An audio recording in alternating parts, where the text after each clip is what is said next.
اور اپنے تو ہیں وہ ساری زندگی یہی کہتے رہے کہ بابا سخت، ایک ہی اعتراض ہی ہے کہ جی بابے پہ، ورنہ معذور بندے پر کون اعتراض کرے؟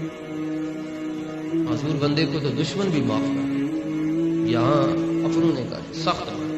دلیل ہے جی میرے پاس قرآن سے کہ سخت کیوں ہے۔ سورہ توبہ کی آیت نمبر 73 اللہ فرماتا ہے محبوب کافراں نال تے منافقاں نال نرم ہونا ہی نہیں، کافر اور منافق سے محبوب نرم ہونا ہی نہیں۔ نرم کس سے ہونا ہے؟ فرمایا محبوب جو غلام ہے ان سے نرمی کرنی ہے، اور جو دشمن ہے ان کے ساتھ گرمی رکھنی ہے۔ یہ تو قرآن کہتا ہے۔ صلی اللہ علیہ وسلم کی عزت کا چوکی دار، پہرا دینے والا ناموس رسالت، صرف 4 برس، کتنا عرصہ؟ 54 برس انہوں نے عمر پائی، 1966 میں پیدا ہوئے تھے، 54 برس کی عمر ان کی۔ 4 برس سے پہلے ان کو شاید کوئی نہیں جانتا تھا، صرف مقامی لوگ، جس مسجد میں وہ خطیب تھے جمعہ پڑھاتے تھے وہاں جانتے تھے لوگ۔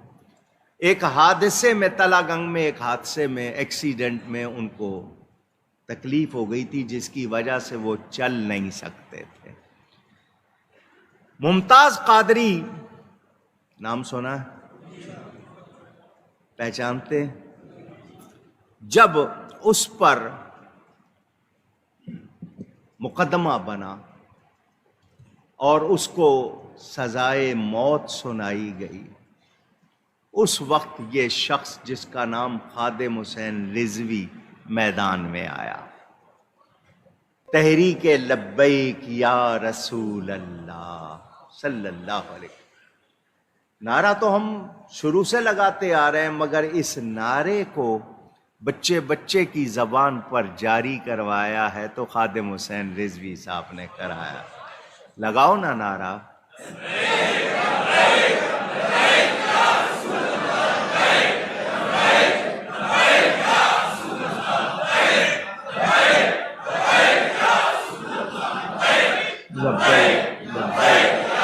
جزاکم اللہ،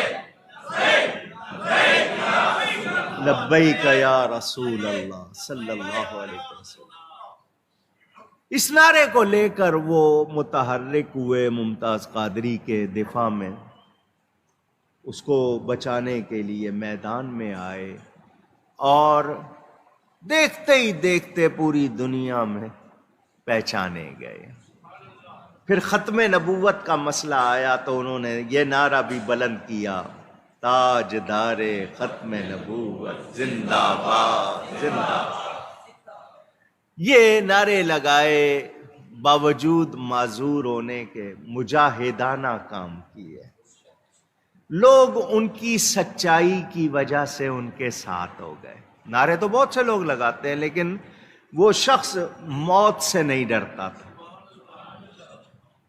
موت سے نہیں ڈرتا تھا۔ کھلے میدان میں آپ کو پتا ہے جو پہلا دھرنا دیا تھا، کس کس قسم کے ان پر وار ہوئے تھے، لیکن وہ سردی میں بھی تکلیف میں بھی بیٹھے رہے۔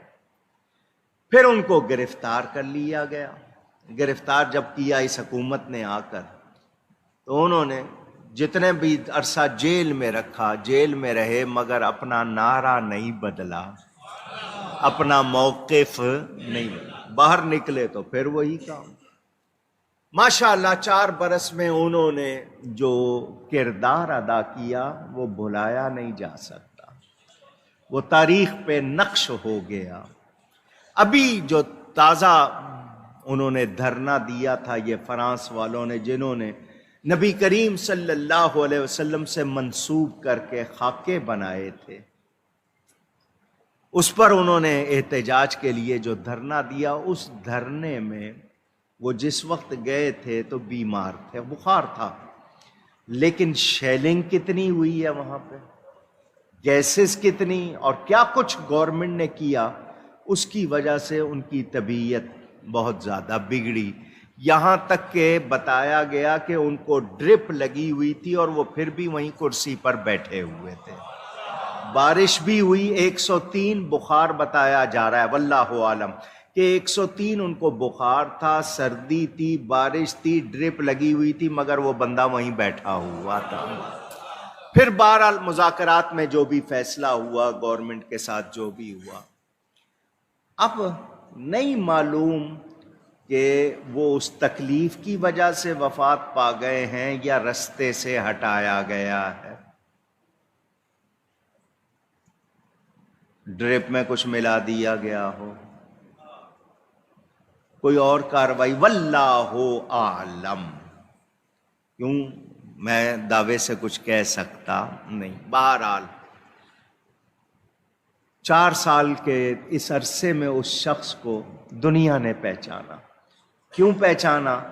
کہ اس کا ایک ہی نعرہ تھا کہ میں نبی کی عزت کا پہرے دار ہوں۔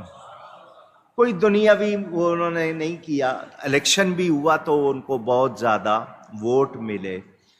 بہرحال ان کے لہجے سے، ان کی باتوں سے، انداز سے کسی کو اختلاف ایک ہو یا زیادہ ہو، لیکن اس سے اختلاف نہیں کہ وہ عاشق رسول تھے، اس سے اختلاف نہیں کہ وہ نبی پاک کی امت کو جگانے والے، ناموس رسالت، ختم نبوت کے عقیدے پر پہرا دینے والے۔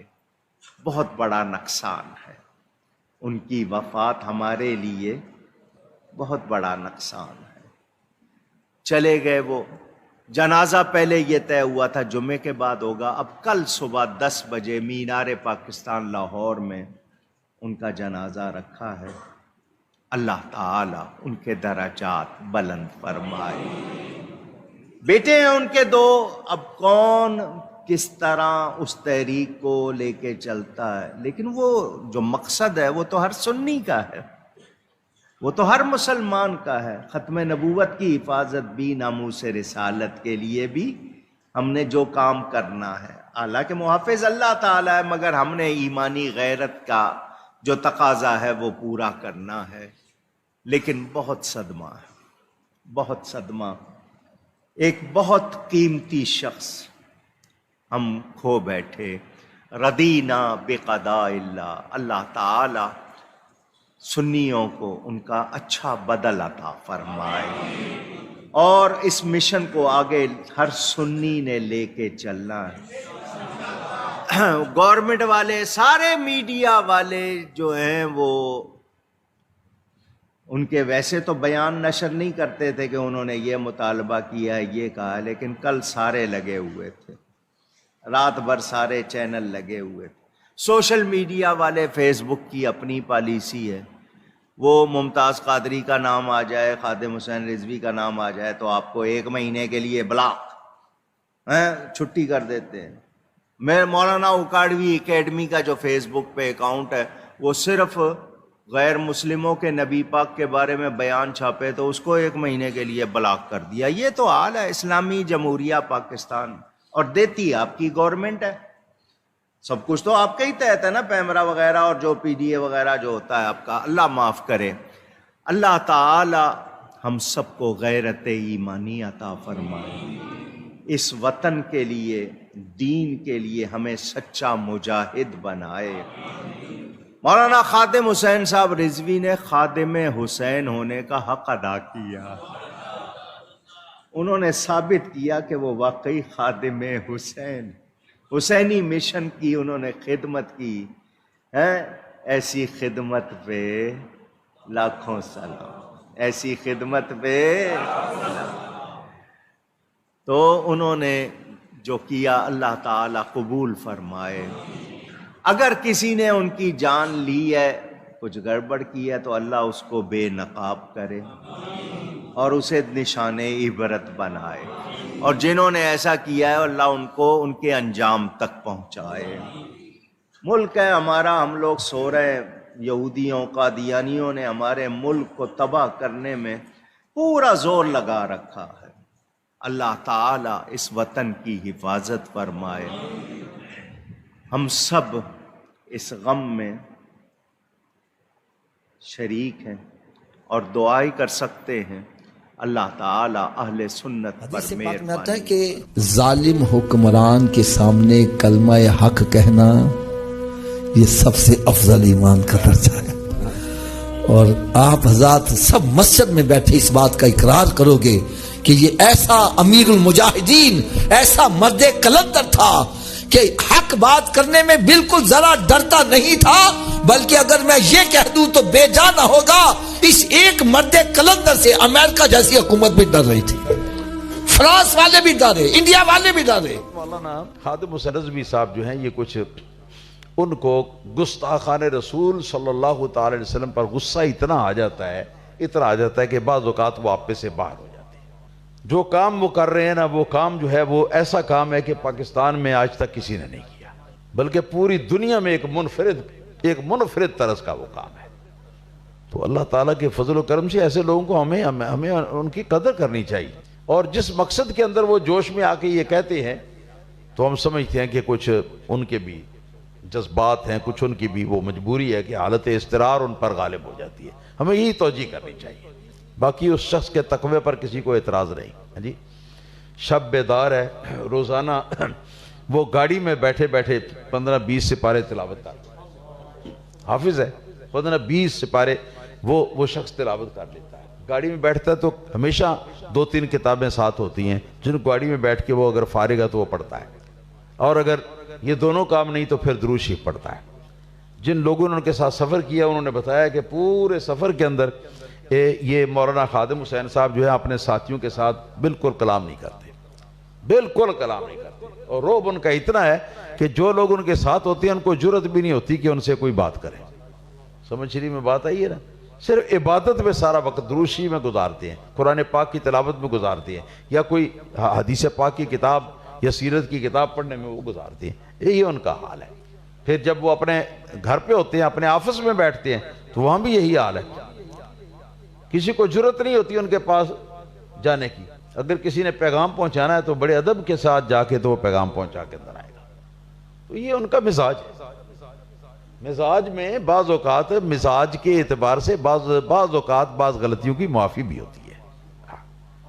مزاج اگر ایسا ہو تو پھر مزاج تو اللہ نے بنایا نا، ہاں جی، کسی شخص نے اپنا مزاج آپ تو نہیں بنایا، وہ تو اللہ تعالیٰ نے بنایا نا۔ تو اگر اس کو مزاج پر کنٹرول نہیں رہ سکا، اور وہ بھی نبی پاک صلی اللہ علیہ وسلم کی ناموس کے معاملے میں، تو اس پر ہم تان و ملامت نہیں کر سکتے۔